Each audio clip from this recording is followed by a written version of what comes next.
Gold trusted gold buyers మీరు తాకట్టు పెట్టిన బంగారాన్ని విడిపించి ఈ రోజు ఉన్న మార్కెట్ ధరకు కొనబడును. మరి ఎట్లా ఇప్పుడు సరే దూతల్ని పంపించారు, ఫస్ట్ చర్చలు అయితే స్టార్ట్ అయినాయి, కానీ అదేం సఫలం కాలేదు అని అంటున్నారు. ఈమెమో బెట్టు దిగుతలేదు. నువ్వు దిగకు బిడ్డ అని చెప్పుంటారా ఏంది శోభమ్మ? అంతేనా?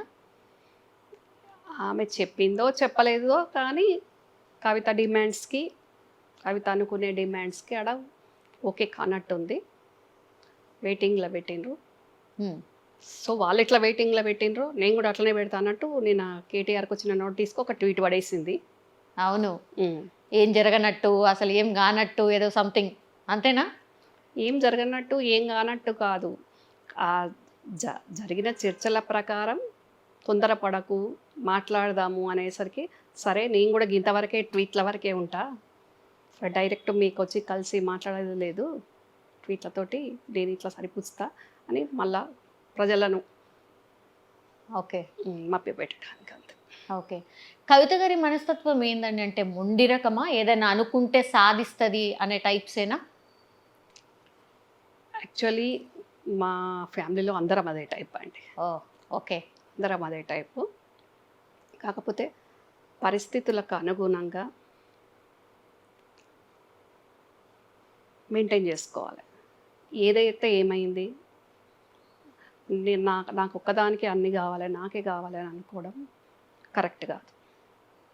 మరీ ముఖ్యంగా పార్టీ కష్టకాలంలో ఉన్నప్పుడు ఇంటోళ్ళ మేట చేస్తే క్యాడర్కి ఏం మెసేజ్ పోతుంది, క్యాడర్ గందరగోళంలో పడుతుంది, పార్టీ ఉనికికే పార్టీ స్ట్రెంగ్తన్ అవ్వకుండా ఇబ్బంది అవుద్ది అనేది కొంచెం ఆలోచించుకోవాలి. ఓకే, ఇప్పుడు నాన్న ఉన్నారు లైవ్లో, నాన్న లేకలేరు కదా, నాన్న ఉన్నారు కదా, ఉన్నప్పుడు ఎందుకు ఇంత తొందర? మరి కేసీఆర్ గారి ఆలోచన ఏంది? ఇంత మొండిగా బిహేవ్ చేస్తుంది అని ఎక్స్పెక్ట్ చేసిండ్రా ఏంటి? తెగేదాకా లాగే పరిస్థితి వస్తుందని అనుకున్నారా? అంటే ఆయన కవిత జైలు నుంచి వచ్చాక చెప్పారంట, నీ పార్టీలో నీ పొజిషన్ నీకుంది, సైలెంట్గా ఉండు కొన్ని రోజులు, పార్టీని స్ట్రెంగ్తన్ చేసుకుందాము అంటే ఇంకా ఎక్కడైనా కబడిపోతానో ఏమో అని. ఓకే, అంటే తను చెప్పి అడిగినరు, అంటే రాగానే అడిగినరా? తను అందరూ ఏం మాట్లాడుతుండ్రంటే, మేము 5 నెలలు జైలు ఉంటే కూడా పెద్ద గొప్పగా పట్టించుకోలే, నా నాన్న చూడ్డానికి కూడా కనీసం రాలేదు అనేది ఒకటి ఉండిపోయింది, 5 నెలలు నన్ను జైల్లో ఉంచిండ్రు అనేది కూడా ఒకటి ఉండిపోయింది అనేది ఒక టాక్. మ్యామ్, నిజంగా 5 నెలలు ఉండాల్సిన పరిస్థితి ఉండేనా కవిత గారికి? ఎప్పుడో రావాల్సింది కదా. ఓ పెద్ద పెద్ద లాయర్లను పెట్టిండ్రు అన్నారు, వాదిస్తున్నారు అని అన్నారు, అయినా 5 నెలలు ఎందుకు ఉండాల్సి వచ్చింది? ఓ ఏడ్చుకుంటూ ఆమె కొంత చెప్పకనే చెప్పింది అనుకోండి. ఒక టైంలో ఒక అడ్వకేట్ను ఆ కేసుకు అపాయింట్ చేసుకుందామంటే 50 కోట్లు ఇస్తామన్నా ఆ కేసు డీల్ చేయడానికి అడ్వకేట్స్ ముందుకు రాలేదు. ఓకే, ఇంకా చాలా రోజులు ఉంది అని మీరు అంటున్నారు, 5 నెలలకే చాలా రోజులు అన్నారు. అంటే వాస్తవంగా ఒక ఆడపిల్ల జైల్లో ఉండడం ఒక రోజున ఒక సంవత్సరంతో సమానం ఉంటుంది. కానీ తన కేసులో చాలా ఎర్లీ బెయిల్ వచ్చింది అది. ఓహో, ఇప్పుడు మనం కనిబల్ని చూసాం, అవును, చాలామంది లీడర్స్ని చూసాం, అవును, 1 ఇయర్ ఎబోనే ఎవరికి కూడా బెయిల్ రాలేదు. ఇక్కడ వీళ్ళు చాలా గట్టి ఎఫర్ట్స్ పెట్టి కేటీఆర్, హరీష్ వీళ్ళు ఢిల్లీ చుట్టూ తిరిగి పెద్ద పెద్ద అడ్వకేట్స్, జడ్జిలను కలిసి వీళ్ళు బెయిల్ వచ్చే రకంగా సెట్ చేసిండ్రు. కానీ మరి వెళ్ళింది ఎలాంటి కేసు?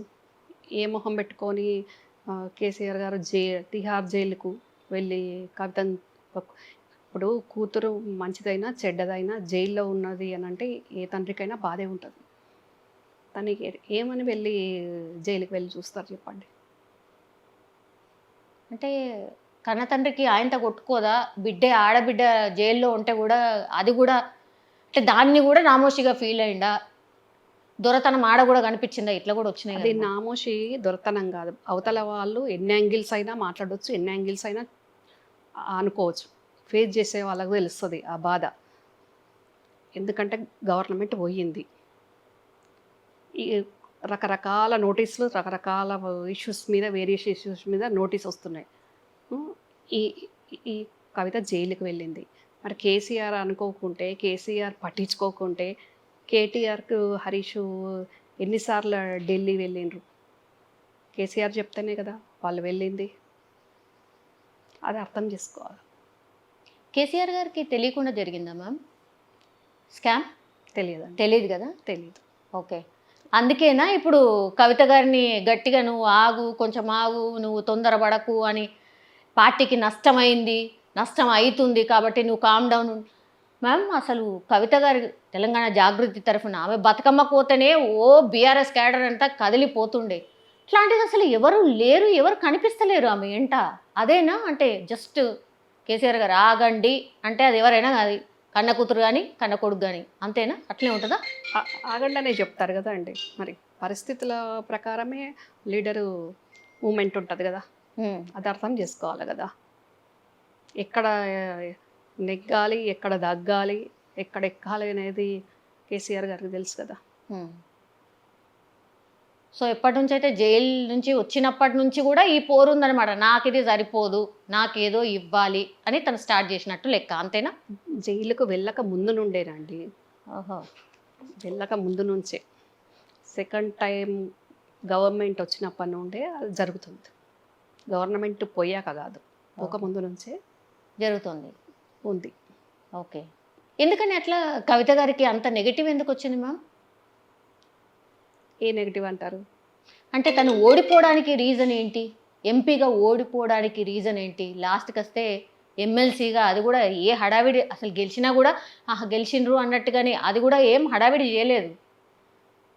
ఎందుకట్లా? కవిత పిఎల్ కానీ, కవిత జాగృతిలో ఉన్న అందరూ కాదు, కొందరు ఆ టీంలో ఉన్న కొందరు వాళ్ళ వల్ల కవిత వాళ్ళని బ్లైండ్గా నమ్మింది. ఓకే. ఇప్పుడు ఎంతసేపు బయట వాళ్ళు కేసీఆర్కు ప్రజలతోటి యాక్సెసిబిలిటీ లేదు, లీడర్లకు లేదు అని అంటారు. అవును. అట్లాగే కవితకు కూడా వాళ్ళ జాగృతిలో తెలంగాణ వైడ్గా జాగృతి ఉంది కదా, జాగృతి మెంబర్స్కి డైరెక్ట్ కవిత ఫోన్ మాట్లాడడానికి ఉండదు, కవిత ఇంటికి వెళ్తే కలుసుకోవడానికి ఉండదు. నిజామాబాద్ పిఎల్ కానీ, హైదరాబాద్ పిఎల్ కానీ వాళ్ళు ఓకే అనుకుంటేనే కవితకు ఫోన్ పోతుంది. వాళ్ళకు ఎవరైనా ఫోన్ చేసి ఏదైనా అవసరానికో, ఇన్విటేషన్ ఇవ్వడానికో, లేకుంటే వాళ్ళ ప్రాబ్లమ్స్ చెప్పుకోవడానికో, జాగృతి వాళ్ళే కానివ్వండి, కమ్యూనిటీ వాళ్ళే కానివ్వండి, బంధువులే కానివ్వండి, ఎవరు ఈ పిఏలకు ఫోన్ చేస్తే 4-5 కోట్ల డీల్ అయితేనే ఫోన్ కల్పిస్తాం. ఈ రకంగా అన్నాక ఎట్లుంటుంది చెప్పండి. ఓకే. ఓన్లీ పైసా ఉంటేనే మాట్లాడు, లేకపోతే అసలు లేదుగా, అంతేనా? అంటే ఆ టైపే ఇక మూటకే మాట. బాబోయ్. నిజామాబాద్ పిఎల్ అంతే, హైదరాబాద్ పిఎల్ అంతే. ఓకే.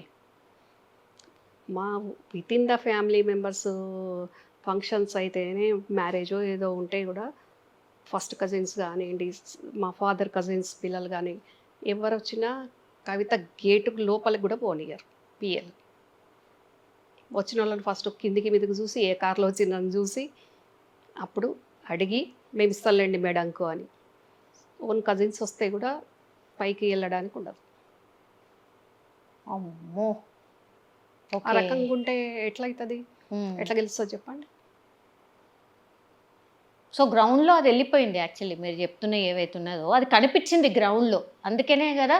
అయినా సరే పాపం కేసీఆర్ గారు ట్రై చేసిరు కదా గెలిపియనీకి, అందరినీ పోయి కలిసిరు, చలో ఈసారికి గెలిపియండి ఏదో సంథింగ్. అయినా ఆయన స్థాయికి ఆయన ఒక మెట్టు దిగైనా తనతో పాటు తెలుగుదేశంలో పనిచేసిన తన స్నేహితుడు మండవ వెంకటేశ్వరరావు గారి ఇంటికి వెళ్ళి కూడా ఓడిపోతే బాగుండదు, కూతురు కంటే ఎక్కువ ఇట పార్టీ పరువు పోతుంది అని ఆయన దగ్గరికి వెళ్తే పాపం ఆయన కూడా కవిత గెలవడానికి చాలా కష్టపడ్డారు. అవును. కానీ ఆల్రెడీ అప్పటికే ఎంత నష్టం జరగాలనో అంత నష్టము, అంత అసంతృప్తి. నిజామాబాద్ ఓన్లీ ఒక టౌన్ అని కాదు, టోటల్ నిజామాబాద్ డిస్టిక్లో అసంతృప్తి అయిపోయింది కవిత మీద. అంటే తనే ఒక సీఎం లాగా వ్యవహరించింది అనేది కూడా ఒక టాక్ వచ్చింది మ్యామ్, నిజం చెప్పాలంటే కూడా. అవును. అంటే తండ్రి గారు ఒక పవర్ సెంటర్ అయితే మళ్ళీ తిను కూడా ఒక పవర్ సెంటర్ లాగా వ్యవహరించిండ్రు అనేది కూడా ఒక టాక్ వచ్చింది మ్యామ్. అదంతా కూడా మరి కేసీఆర్ గారికి కూడా తెలుసు కదా, ఎందుకని అప్పటి నుంచే కొంచెం కంట్రోల్ చేయనీకి అంటే ప్రయత్నం జరగలేదా అనేది ఒక కొన్ని తెలిసినాయి ఆయనకు కవిత విషయంలో, కొన్ని తెలియలేదు. తెలిసినవి చాలా మటుకు ఆయన కంట్రోల్ చేసిండ్రు, మేనేజ్ చేసిండ్రు. ఆయన ఇక్కడ ఉండి కూడా కవితకు మొబైల్కి ఫోన్ చేసి, నువ్వు ల్యాండ్ ఫోన్ నుంచి ఫోన్ చేయి, నువ్వు ఇమీడియట్గా హైదరాబాద్ వచ్చేసేయాలి అని చెప్పిన సందర్భాలు కూడా ఉన్నాయి. ఓకే. సో ఒక నజర్ అయితే ఉండే, బిడ్డ మీద ఒక నజర్ అయితే ఉండే. ఓకే. సో తప్పనిసరి పరిస్థితుల్లో అన్నీ బేర్ చేస్తూ అంటే ఇప్పుడు నేను ఒక పొలిటీషియన్ని, మీరు ఒక జర్నలిస్ట్. మనమే యాక్చువల్గా బిజీగా ఉంటాం. ఒక సీఎం ఎంత బిజీగా ఉంటారండి యాక్చువల్గా. అవును. అట్లాంటి ఆయనకు ఇక ఇంటర్నల్ ఫ్యామిలీ బయట చూసుకోవడానికి సరిపోదు. ఇంటర్నల్ ఫ్యామిలీది నిమిషం వాచ్ చేయలేడు కదా. దానితో పాటు ఇక్కడ ఒక శకుని ఉన్నాడు కదా, మొత్తం వాడు ఏం రీచ్ అవ్వనియకపోయేది కదా కేసీఆర్ గారికి. ఉన్న మెయిన్ ప్రాబ్లమే వాడు అక్కడ. బిడ్డల కంటే ఎక్కువ ఆయనని ఎట్లా నమ్మిండు మ్యామ్, నాకు అర్థం కాదు. వాడు ఎప్పుడు ఉంటాడు కదండి, డే అండ్ నైట్.